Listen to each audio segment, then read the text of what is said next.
Hello বন্ধুরা, কেমন আছো তোমরা সবাই? আশা করছি সবাই খুব খুব ভালো আছো। তো সুজিত পিয়ারি ব্লগে তোমাদের অনেক অনেক স্বাগত আর অনেক অনেক ভালোবাসা জানিয়ে আজকের ব্লগটা আমি শুরু করছি। আখির তো পরীক্ষা শেষ হয়ে গেছে, বাড়িতে তো যেতেই হতো, কারণ কি না বাড়িতে না গেলে অক্সিজেন পাই না আমি শুধু বলবো না, আমরা তিনজনেই অক্সিজেন হারিয়ে ফেলি, কার্বন ডাই অক্সাইড একদম ভরে যায়। তো যাই হোক, আজকে যাচ্ছি হচ্ছে বাড়িতে। আর যাওয়ার একটাই কারণ, সেটা হচ্ছে মায়ের গুরুজি এসছেন। 7 দিনের ভাগবতের একটা অনুষ্ঠান চলছে আমাদের ওখানে।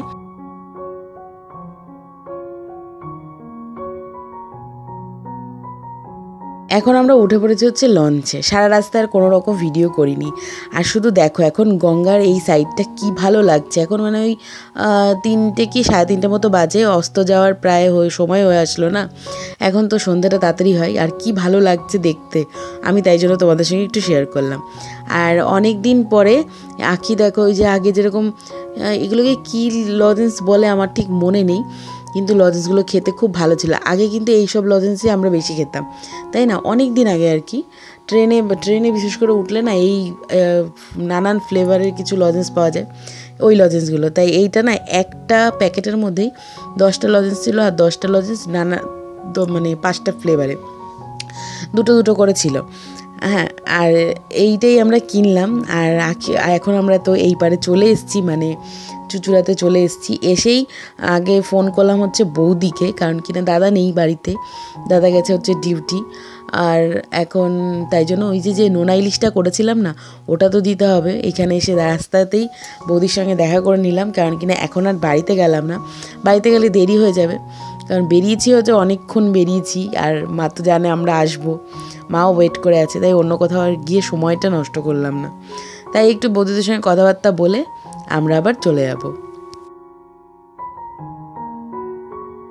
এখানে কিছুক্ষণ গল্প জুড়ে দিয়েছিলাম আমরা। গল্প কমপ্লিট করে বৌদি বলল, না এবারে যাই, সন্ধ্যা হচ্ছে, আমাদেরও অনেক কাজ আছে, বেরোবো। কারণ এখানে আরও মেলা বসেছে, সেখানে ওরা যাবে।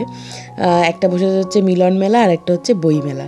তো যাই হোক, বৌদিদের সঙ্গে কথাবার্তা কমপ্লিট করে জিনিসটা দিলাম, দিয়ে বাড়িতে চলে এসেছি। আবারও আমরা বেরোবো।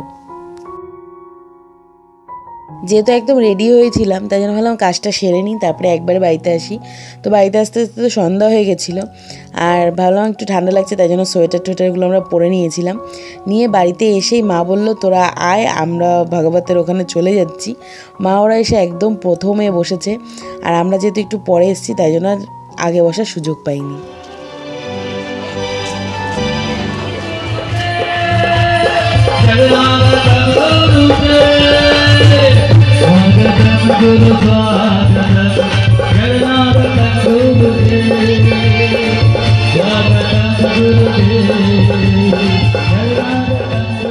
দেখো এখানে ভাগবত শুনতে কত কত লোক এসেছে। এতক্ষণ তো বেশি লোক ছিল না, আস্তে আস্তে একদম জায়গাটা যে ভরে গেল। তো এই অ্যাকচুয়ালি কী বলো তো, আগে না এত বুঝতাম না যে কেন ভাগবত কথাটা বুঝতামই না। এখন আস্তে আস্তে মানে আমার মা পিসি এরা তো এই সব জিনিস নিয়ে সবসময় চর্চা করে, তো এখন কিন্তু অনেকটাই বুঝতে পারি যে কি বলতে চাইছে। তো শুনলে কিন্তু অনেকটাই ভালো লাগে আর কি, যদি বোঝা যায় কথাটা। তো এক একটা শ্লোক বা এক একটা কথার অনেক বিশাল বড় বড় মানে, যেগুলো হয়তো আমরা আমাদের লাইফে ইউজ করি না।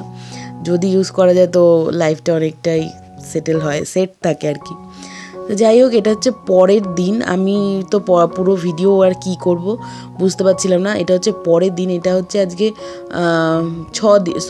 এটা হচ্ছে 7 দিন। আজকেই লাস্ট ভাগবত এখানে পাঠ হবে, তারপরে কালকে এখান থেকে উনি চলে যাবেন, মানে গুরুজি এখান থেকে চলে যাবেন।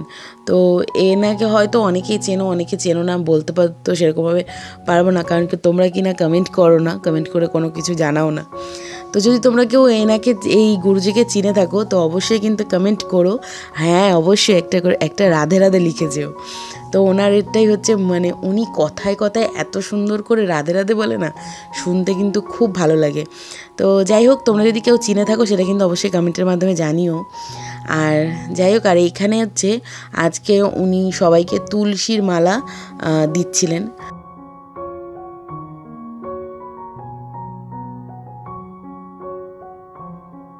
হ্যালো বন্ধুরা, যেহেতু বাড়িতে রয়েছি সেরকমভাবে কোনো রকম ভিডিও শেয়ার করিনি, কারণ এই এখন এখানে যাচ্ছি, কালকে ওখানে যাচ্ছি, আর বাইরে আর তোমরা তো শুনতেই পাচ্ছ কীরকম একটা ক্যাচর ম্যাচর টাইপের হচ্ছে কথা, কারণ বাড়িতে তো আসতে অনেক লোক, তাই জন্য অনেক কথা, তো সেই জন্য সেরকম একটা ভিডিও করা হলো না।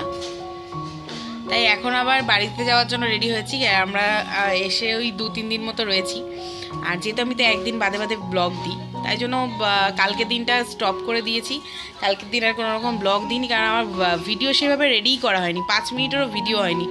তারপরে ভাবলাম যে না, কেন এখন একটু তোমাদের সঙ্গে কথা বলে নিই। তো গুরুজি যেহেতু এসেছিলো, 2 দিন যাবৎ গেছি, ওখানে যেখানে অনুষ্ঠান হয়েছে আর কি, ওখানে গেছি, আসছি, অনুষ্ঠান দেখেছি, এই করেই যেহেতু দিন গেছে। সেইভাবে আর মানে বাড়িতে কি করলাম, বাড়িতে সেরকমভাবে কোনো রকম কাজবাজ ছিল না। ওই এসছে, মা রান্নাবান্না করেছে, খাওয়া দাওয়া কোনো রকম করেছি, বিকেলবেলা বেরিয়ে গেছি, তারপর টুকটাক এখানে গেছি ওখানে গেছি। তো এই আর কি, ভিডিও যেহেতু সেইভাবে করা হয়নি, তো সেইভাবে শেয়ার করতে পারলাম না। আর আজকে আবার চলে যাচ্ছি হচ্ছে বাড়িতে। আর আজকে এবারে আর কি আমি আর আমার বর বাড়িতে যাবো, আখি এখানে থাকবে, কারণ তো পরীক্ষা শেষ হয়ে গেছে, আর এই কটা দিন একটু ছুটিই কাটাবে, তাই জন্য আর কি গানের ক্লাসটাও অফ যাবে এই মাসে, এই সপ্তাহটাতে, এই সপ্তাহে থাকুক, তারপরে আবার এসে ওকে নিয়ে যাব, এই হচ্ছে। তো চলো, বাজে ওই 12টার মতো আমরা একটু খাওয়া দাওয়া করলাম, মা সকালবেলায় ভাত করে দিয়েছে, খেয়ে বেরিয়ে যাচ্ছি। আখির তো একটু মনটা খারাপ হয়ে যাচ্ছে, যেহেতু চলে যাচ্ছি, দেখো চলে গেল। আর আমি দেখছি আগের দিনকে যখন এসেছি তখন রাস্তায় হাওয়াতে না এত চোখ দিয়ে জল বেরোচ্ছিলো, তাই জন্য কী করবো, আমার বরের সানগ্লাসটাই পরে নিয়েছি। কীরকম একটা বিচ্ছিরি লাগছে আমার মুখে, ওর সানগ্লাসটা আমার মুখে একদম ভালো লাগছে না, কিন্তু যাই হোক আমার চোখটা বাঁচানোর জন্য, কারণ এত চোখ থেকে জল পড়ছিল যে কি বলবো।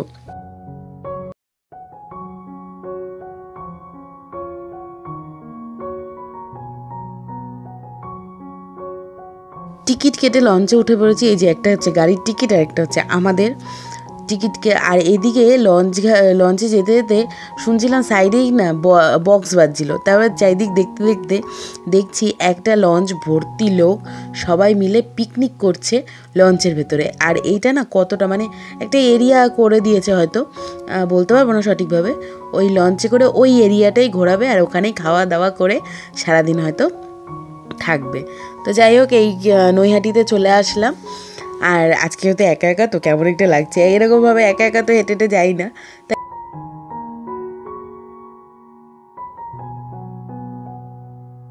জানো তো বন্ধুগণ, আজকে বাড়ি যাওয়ার পথে দারুণ একটা জায়গার ঠিকানা পেয়েছি, তো ইচ্ছা আছে ওখানে যাব আর তোমাদেরকে দেখাবো কোথায় গেছি। তো চলো, ব্লগটা তোমরা দেখতে থাকো। অনেকটা রাস্তা আসার পরে কিনে নিলাম একটা জলের বোতল, নিয়ে এখানে দাঁড়িয়ে জল খেলাম। আর দেখো চারিদিকটা কি সুন্দর, এটা ধান ক্ষেত ছিল, ধান হয়তো কাটা হয়ে গেছে, আমি বলতে পারছি না। আর এইখানে যেতে যেতে অনেকগুলো সর্ষে ক্ষেত আছে, সেগুলো আর তুলিনি, আগে সর্ষে ফুল ফুটুক তারপরে দেখাবো। আর এখানে একটা চায়ের দোকানে এসে বসেছি, আর তুলছি একটু সেলফি, যেরকমভাবে তোমাদের দাদাভাই না সেলফি টেলফি তোলে না। তো যাই হোক, আর নিয়েছিলাম গরম গরম চা। আর এই সব দোকানের চাগুলো না খুব টেস্টি হয়, কিছু একটা ফ্লেভার দেয়, যার জন্য কিনা ভালো লাগে। আর বাড়ির চা তো আমার পোষায় না। নিয়েছি দুজনের জন্য একটা করে চিকেন কাটলেট।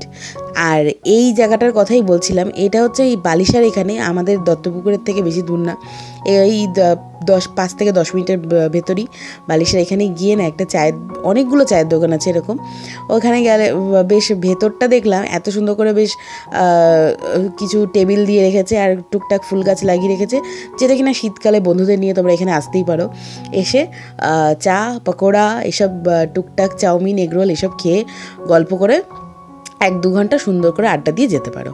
তো চলো, আজকের ব্লগটা এইটুকুই রাখছি, তো বাই।